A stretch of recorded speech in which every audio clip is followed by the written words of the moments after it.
Bom dia, nonos anos! Hoje vamos fazer os exercícios do módulo 5, apostila 2, Aspectos Naturais da Ásia. Atividade 1, da página 222. Escala Richter. É uma escala que se inicia no grau 0 e é infinita, teoricamente. No entanto, nunca foi registrado um terremoto igual ou superior a 10 graus na escala Richter. O poder de destruição de um terremoto não está relacionado apenas à magnitude, então vai depender de várias coisas. Ele depende da profundidade de onde ocorreu a fratura principal, o local onde esse terremoto acontece, as condições geológicas e as construções feitas no local. A letra A tem essa questão. É correto afirmar que o terremoto de magnitude 7,9 que atingiu o Nepal é um terremoto forte? Olhando para esse texto, você percebe que se o grau superior, o maior grau, foi 10 graus, então terremoto aqui de 7,9 com certeza vai ser um terremoto forte, porque ele está mais próximo do 10, que é o nível máximo da escala Richter. Letra B. Em qual região se localiza o epicentro, que é o local onde é registrada a maior magnitude dos abalos? Que local que tem esse epicentro do terremoto? Na própria imagem da atividade 1, mostra a localização na região do Nepal. Então, tem a resposta. Na região do Nepal, que se localiza no entorno da cordilheira do Himalaia, formada pelo choque entre duas placas tectônicas. Letra C. Por que ocorrem terremotos nessa região? Como já falamos sobre placas tectônicas na letra B, repetimos a informação na letra C. A região é propícia para a ocorrência de terremotos e tectonismo, por se tratar de uma área de choque entre placas tectônicas. Na atividade 2, na página 227, temos duas reportagens. Inundações por monções na Índia deixam mais de 50 mortos e chuvas de monções na Índia em 2017 devem atingir 98% da média do longo prazo. Então, no primeiro texto, as inundações causadas por vários dias de chuva de monções na Índia deixaram mais de 50 mortos no leste do país nesta semana, informou o ministro do Interior neste sábado, enquanto milhões de pessoas se viram afetadas pelas inundações. Há rios transbordados e povoados inundados no estado de Assam, Nordeste, onde 26 pessoas morreram, informou o ministro do Interior. No texto 2, Nova Delhi, as cruciais chuvas de monções na Índia deverão atingir 98% da média do longo prazo deste ano, disse o escritório estatal de meteorologia nesta terça-feira, o que representa 2 pontos percentuais acima da previsão anterior, potencialmente elevando a produção agrícola e o crescimento econômico. As monções representam cerca de 70% das chuvas anuais da Índia e são críticas para o setor agrícola, que representa cerca de 15% da economia indiana e emprega mais da metade dos 1,3 bilhão de habitantes do país. Com esses dois textos, temos também essa imagem, que também está nessa atividade. É uma inundação em uma cidade indiana por causa das chuvas que ocorrem pelas monções de verão. E vamos para o próximo. A letra A. Qual é a massa de ar responsável pelo aumento das chuvas e onde ela se forma? No sudoeste, ou melhor, no sudeste asiático, ocorrem ventos sazonais, ou seja, de acordo com as estações do ano.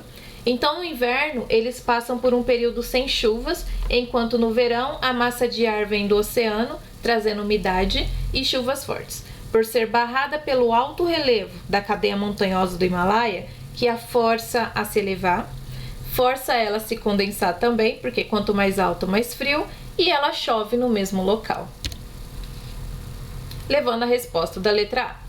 Ventos de monções que se formam no Oceano Índico e se condensam ao ganhar altitude no encontro com a cordilheira do Himalaia, produzindo chuvas. Letra B. Pergunta sobre os problemas sociais desse clima, que são alagamentos em áreas rurais, perdas na agricultura, e áreas urbanas, mortes por doença ou deslizamento, e tudo isso relacionado à enchente, à inundação. e a perda por um grande número de pessoas de suas casas, então elas ficam desabrigadas, além da severa estiagem pós-período chuvoso. Então, o período que não está com esse período de monções, que é chuva, chuva, chuva o tempo todo, eles passam por um período de estiagem, que é o quê? Seca. Eles ficam sem chuva, sem umidade por um tempo aí. A questão 1 da página 228. O arquipélago é formado por 4 importantes ilhas. O Japão conta com extenso litoral decorrente de sua localização geográfica. A oeste da costa do Mar do Japão e a leste é banhado pelo Oceano Pacífico. Beleza. O território descontínuo do Japão ocupa uma área de 372 mil quilômetros quadrados, nos quais existem cerca de 127,1 milhões de habitantes. Desse total, a maioria encontra-se nas pequenas porções de relevo, suas planícies, situadas nas planícies litorâneas. Ok, um texto falando sobre o Japão. O arquipélago japonês está situado numa região de alta incidência de terremotos. Pesquise o nome dessa região, o motivo para que existam tantos abalos sísmicos e quais as suas principais consequências para a população residente. Então, primeiro, qual que é o nome dessa região, né? Esse é o primeiro. Essa região é o Círculo de Fogo. Nessas partinhas aí que vocês estão vendo que estão manchadas de vermelho, é o local que tem encontro entre placas tectônicas e por isso você vai encontrar vulcões e vai encontrar movimentação ali. Por causa disso, por causa dessa movimentação das placas tectônicas, você vai ter terremotos no local também. Então a resposta é: a região Círculo de Fogo, com áreas de contato entre placas tectônicas, continentais e oceânicas, responsável pela ocorrência de terremoto e vulcanismo, que levam a enormes danos econômicos, estruturais e sociais. Próximo. Na questão 2, da mesma página 228, temos o mapa do relevo da Sibéria e o enunciado. A planície siberiana é uma área muito extensa de território russo e se encontra tanto na parte oriental como ocidental do país. Além da variação de longitude, tem grande variação de latitude, o que influencia na mudança significativa de clima e vegetação que ocorre de sua parte mais ao norte em relação à sua parte mais ao sul, podendo ser encontradas as formações vegetais tundra e taiga em seu território. Sobre esse tema, responda as questões a seguir. A letra A, como tem pouco espaço na apostila, você pode fazer na página seguinte, 229, onde tem esse espacinho aí chamado anotações. Então faz por lá. A letra B você pode fazer no mesmo local que cabe a ele, não tem problema. Mas a letra A é extensa, faz na página seguinte. Quais são as principais características que diferenciam a tundra e a taiga? Do lado esquerdo temos a tundra em seu início, quando a neve começa a derreter, e em seu ápice, em que alguns locais, porque não vou ter todos os locais que a neve derrete totalmente, tem alguns que não derrete, mas tem um ou outro que vai derreter, principalmente na transição para o clima seguinte, que é esse clima aqui da taiga. E do lado direito, você encontra a taiga, conhecida como floresta de coníferas no inverno e no verão. E com isso vamos às características.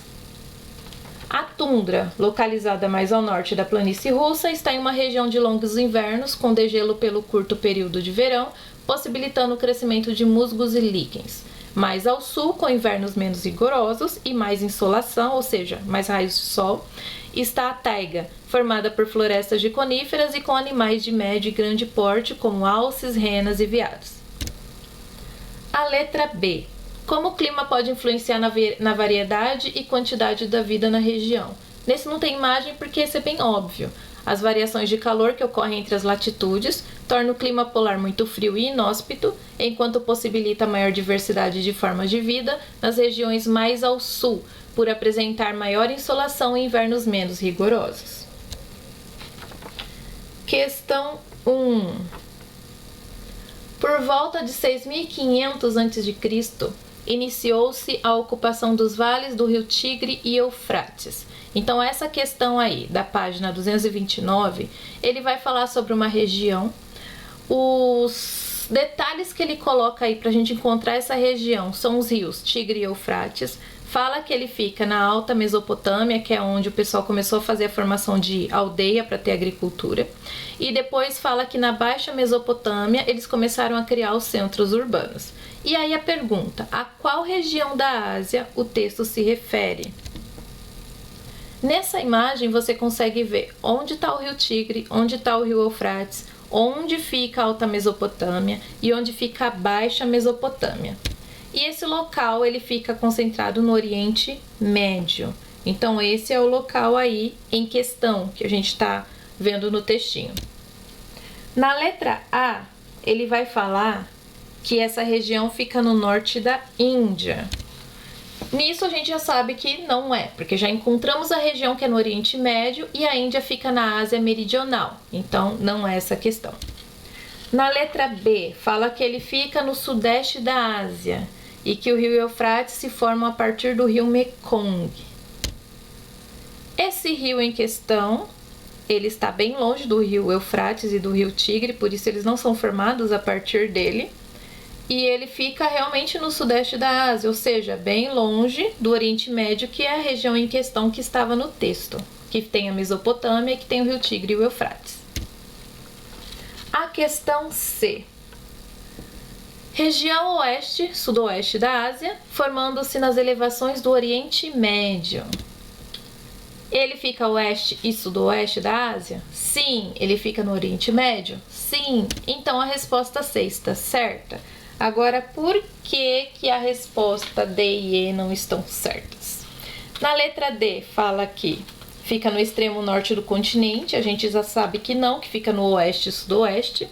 E a letra E fala que é na região sul da Ásia, que a gente também já sabe que não é, e que é formada a partir dos climas de monções. Também não são a partir dos climas de monções, porque a localização deles é um pouquinho distante desse clima aí, porque eles não têm aquela parte que fica nessa Ásia Meridional, que fica nessa Ásia Oriental, onde ficaria toda aquela cordilheira do Himalaia que modifica aí o clima deles e que tem esse clima aí de monções.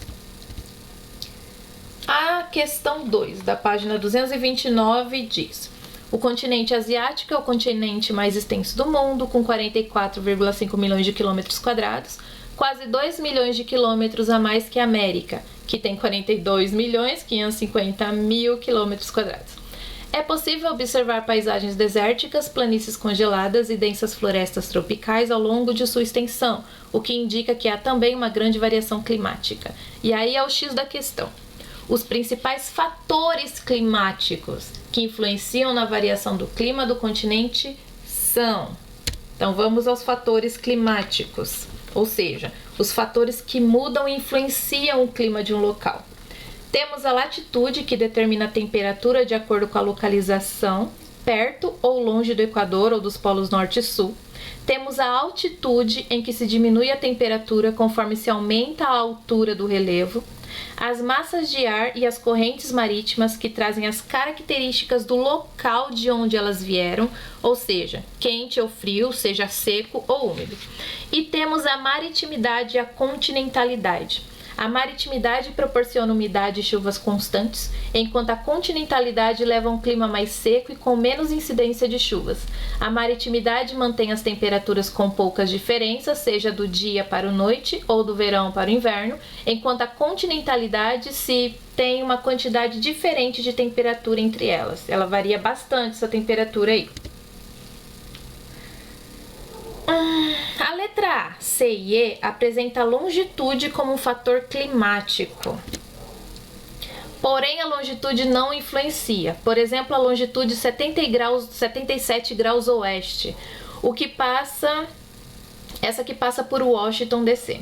Nessa linha, você verifica vários tipos de clima por onde ela passa. Porém, a latitude 39 graus norte, que passa pela mesma cidade, capital estadunidense, vai marcar tipos de climas mais frios por sua aproximação com o polo norte do planeta.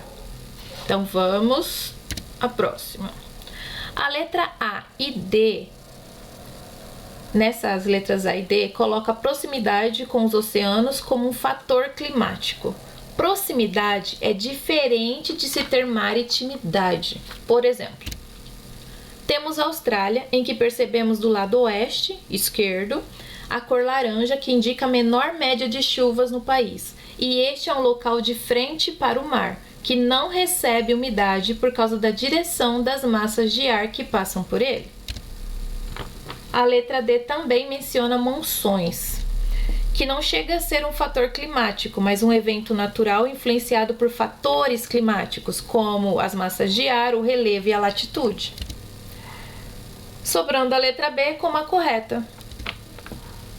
Acabamos por aqui, espero que tenham curtido, bom estudo e tchau, tchau!